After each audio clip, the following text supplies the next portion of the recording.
Hello everyone. Hope you are good in health.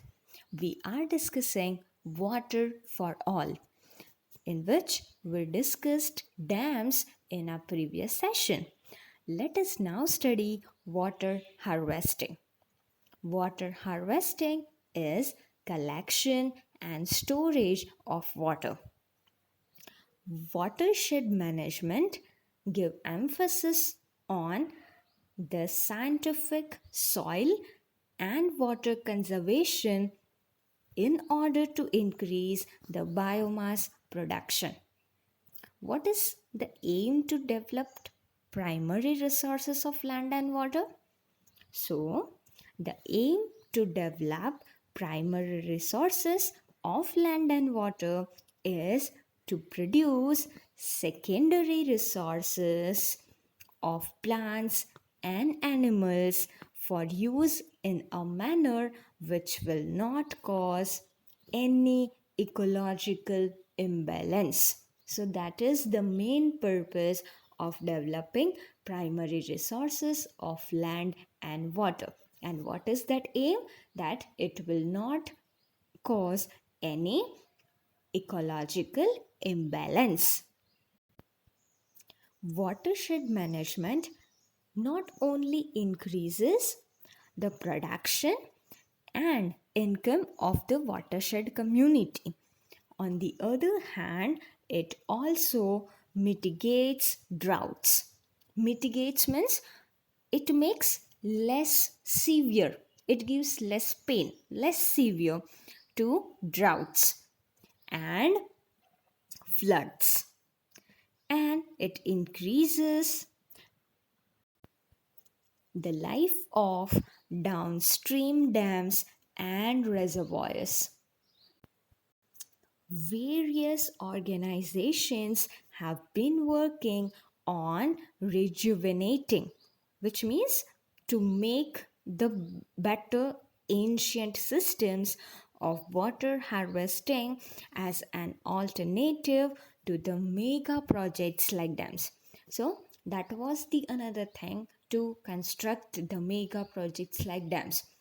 Many organizations were working on making the better condition of the dams which are already there since ancient time.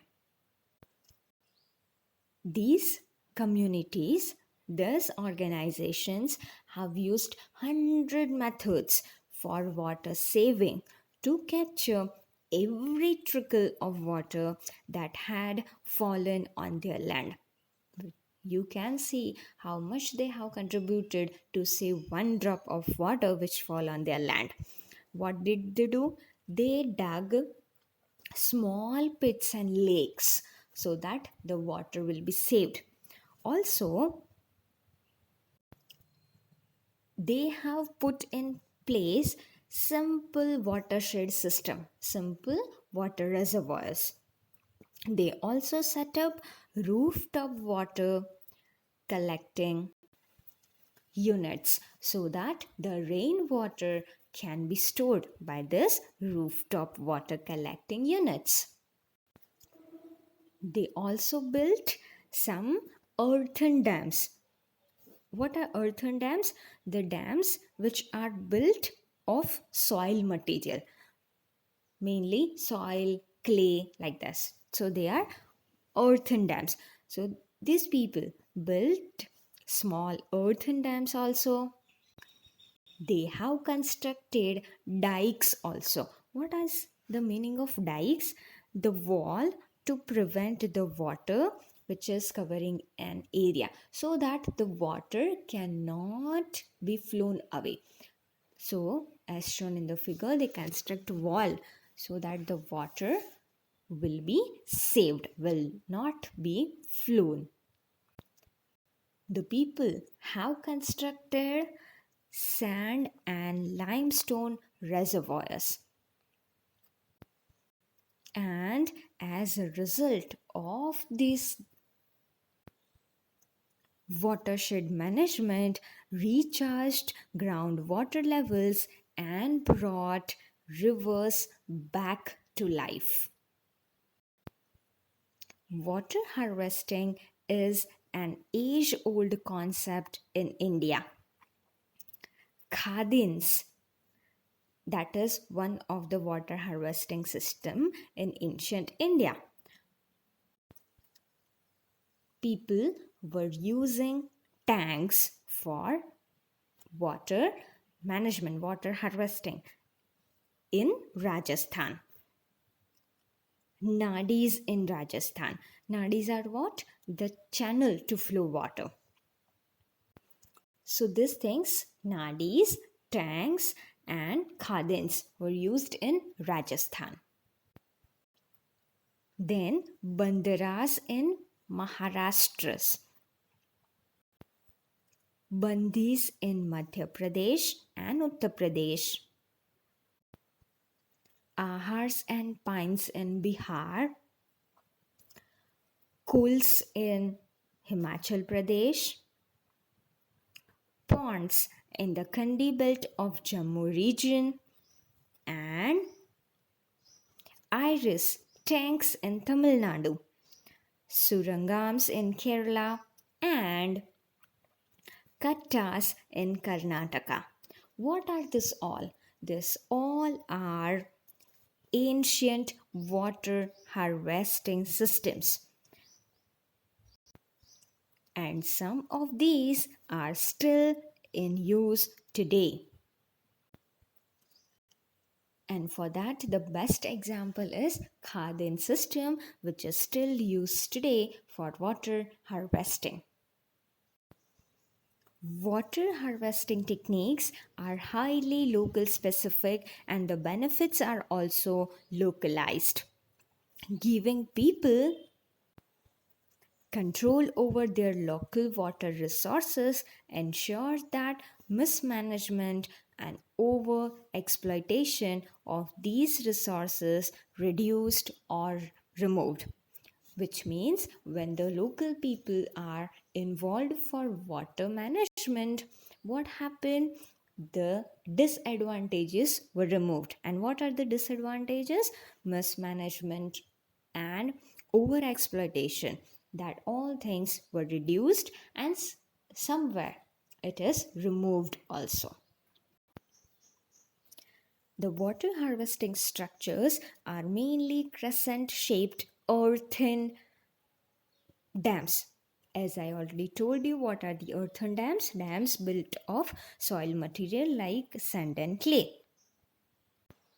They have also built straight concrete and rubble check dams built across seasonally flooded areas. And in these check dams, how water comes? So during monsoons, these ponds behind the check dams are filled with rainwater.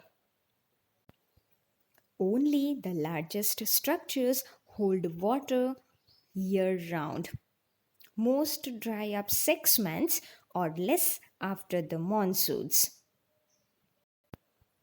The main purpose, however, it is not to hold the surface water, but to recharge the groundwater beneath. The advantages of water stored in the ground are many.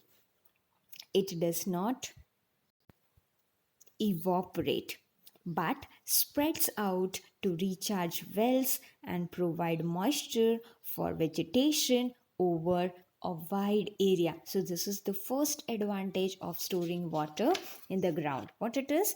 It does not evaporate but it spreads out to recharge wells and provide moisture for vegetation over a wide area. Another advantage is that it does not provide breeding grounds for mosquitoes like stagnant water collected in ponds or artificial lakes. We know that wherever there are ponds or lakes, there are mosquitoes, breeding of mosquitoes, right? But whenever the water is stored underground, these type of problems will not happen. So second advantage is that it does not provide any breeding for mosquitoes. And the third advantage is that groundwater is relatively protected from contamination by human and animal waste. So these are the three advantages. The first is groundwater does not evaporate but it spreads to helpful to recharge wells, and it provides moisture for vegetation. Also, it does not allow any breeding for mosquitoes. How it is there for ponds and lake, it does not allow.